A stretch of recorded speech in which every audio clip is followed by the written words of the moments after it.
Assalamualaikum warahmatullahi wabarakatuh.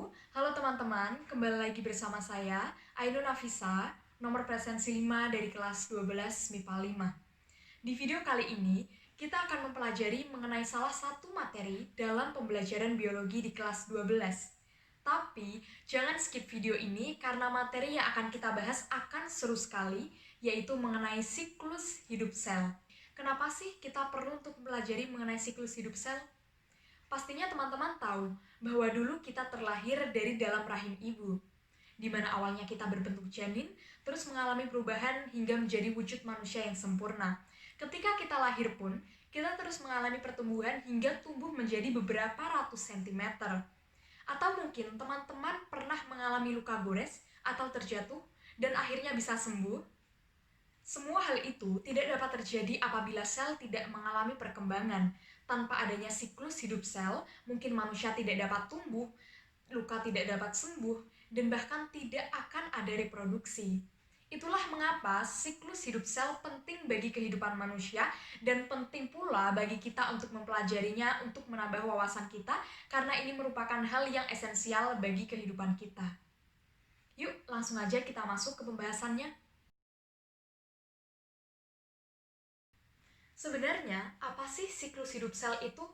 Siklus hidup sel adalah serangkaian proses dengan urutan tertentu yang terjadi dalam fase hidup sel. Siklus sel diawali dengan pembelahan sebuah sel induk atau mother cell dan diakhiri dengan terbentuknya sel anak atau daftar sel atau kematian sel. Lalu, bagaimana sih tahapan dalam siklus hidup sel? Pada dasarnya, siklus hidup sel terbagi atas dua fase, yaitu interfase dan mitosis.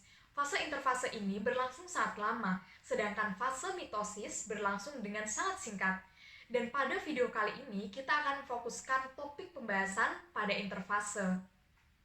Mungkin selama ini teman-teman memahami bahwa interfase adalah fase istirahat sel. Padahal, pada faktanya, interfase adalah awal dari terjadinya pembelahan. Maka dari itu, fase ini sering juga disebut dengan fase pendahuluan.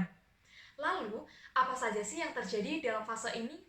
Pada interfase, terjadi proses persiapan dan penimbunan energi oleh sel untuk melakukan pembelahan. Selama interfase, inti sel atau nukleus dan anak inti sel atau nukleolus tampak terlihat jelas. Namun, kromosom pada sel tidak terlihat karena masih dalam bentuk kromatin, yaitu benang-benang halus yang tersusun atas molekul DNA, RNA, dan protein. Di bagian luar inti sel, terdapat sentrosom, yaitu organel sel yang berfungsi untuk mempertahankan jumlah kromosom antara sel induk dan sel anak agar tetap sama selama pembelahan sel. Selanjutnya, di dalam tahap ini ada fase-fase yang harus dilewati. Di antaranya adalah fase G1 atau presintesis, kemudian fase S atau sintesis, dan selanjutnya adalah fase G2 atau postduplikasi DNA. Mari kita bahas satu persatu. Fase G1 disebut juga dengan fase pertumbuhan dan perkembangan sel. Hal ini ditandai dengan berkembangannya sitoplasma atau cairan sel, organel sel, serta sintesis bahan-bahan yang akan digunakan untuk fase berikutnya, yaitu fase S atau sintesis. Lanjut kepada fase sintesis. Pada fase ini, terjadi replikasi atau duplikasi DNA sebagai materi genetik yang akan diturunkan kepada sel anak sehingga nantinya akan dihasilkan dua salinan DNA. Fase terakhir, yaitu fase G2, replikasi DNA telah selesai. Terjadi peningkatan sintesis protein sebagai tahap akhir persiapan sel untuk melakukan pembelahan.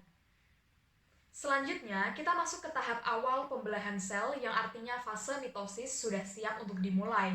Tahap pertama yaitu adalah profase, di mana pada tahap ini membran inti lenyap, kemudian kromatin menjadi kromosom, dan sentriol menuju kutub masing-masing. Selanjutnya adalah metafase. Pada tahap metafase, kromosom berkumpul di bidang ekuator. Lanjut ke tahap anafase. Pada tahap ini, kromosom bergerak menuju ke kutub masing-masing. Selanjutnya adalah tahap telofase, di mana kromosom sampai di kutub, membran inti terbentuk kembali, dan terbentuk membran sel baru atau sitokinesis, serta sel terbelah menjadi dua. Nah, teman-teman, dari mitosis akan dihasilkan dua sel anak yang identik dengan induknya serta memiliki jumlah kromosom dan DNA yang diploid. Sedangkan untuk pembelahan sel-sel germinal berlangsung melalui meiosis. Dan pada meiosis terdapat dua siklus, yaitu meiosis 1 dan meiosis 2. Dari meiosis 1 akan dihasilkan dua sel anak dengan 34 jumlah kromosom yang haploid, namun DNA diploid. Sedangkan pada meiosis kedua dihasilkan 4 sel anak dengan jumlah kromosom dan DNA yang haploid. Setelah semua proses berakhir, sel-sel yang baru terbentuk tadi akan memulai siklus barunya sendiri. Siklusnya sama dengan siklus yang dialami oleh induk sel mereka, begitu seterusnya sampai akhirnya makhluk hidup bersangkutan mengalami kematian, dan pada saat itulah siklus hidup sel juga akan menemui akhirnya. Panjangnya waktu siklus sel berbeda-beda antara satu makhluk hidup dengan makhluk hidup yang lainnya. Pada manusia, lazimnya siklus hidup sel berlangsung selama 24 jam. Sedangkan pada binatang yang lebih kecil bahkan bisa hanya memakan waktu selama 9 jam saja, teman-teman. Yang terakhir, apa saja sih manfaat dari siklus hidup sel? Manfaatnya diantaranya yang pertama adalah untuk reproduksi, di mana perkembangan reproduksi melibatkan peristiwa mitosis dan meiosis, yaitu pembentukan organ kelamin secara mitosis, kemudian pembentukan sperma dan ovum melalui meiosis. Kemudian yang kedua yaitu untuk pertumbuhan dan perkembangan. Sel yang tumbuh berarti membelah diri untuk menjadi lebih banyak.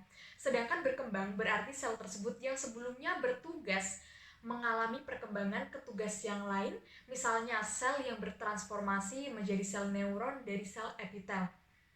Dan manfaat yang ketiga yaitu untuk perbaikan dan regenerasi. Di saat kita tertidur lelap pada malam hari, sel-sel yang ada dalam tubuh sibuk memperbaiki diri dan beregenerasi. Inilah penting bagi kita untuk tidur lebih awal dan tidak tidur tengah malam atau larut malam, agar ketika kita bangun, kita bisa bangun dalam kondisi yang fit dan sehat. Gimana teman-teman, seru bukan pembahasan mengenai siklus hidup sel? Oke, saya kira sekian yang dapat saya sampaikan dalam video kali ini. Mohon maaf apabila ada kesalahan. Sampai ketemu lagi di video yang selanjutnya. Wassalamualaikum warahmatullahi wabarakatuh. Sampai jumpa.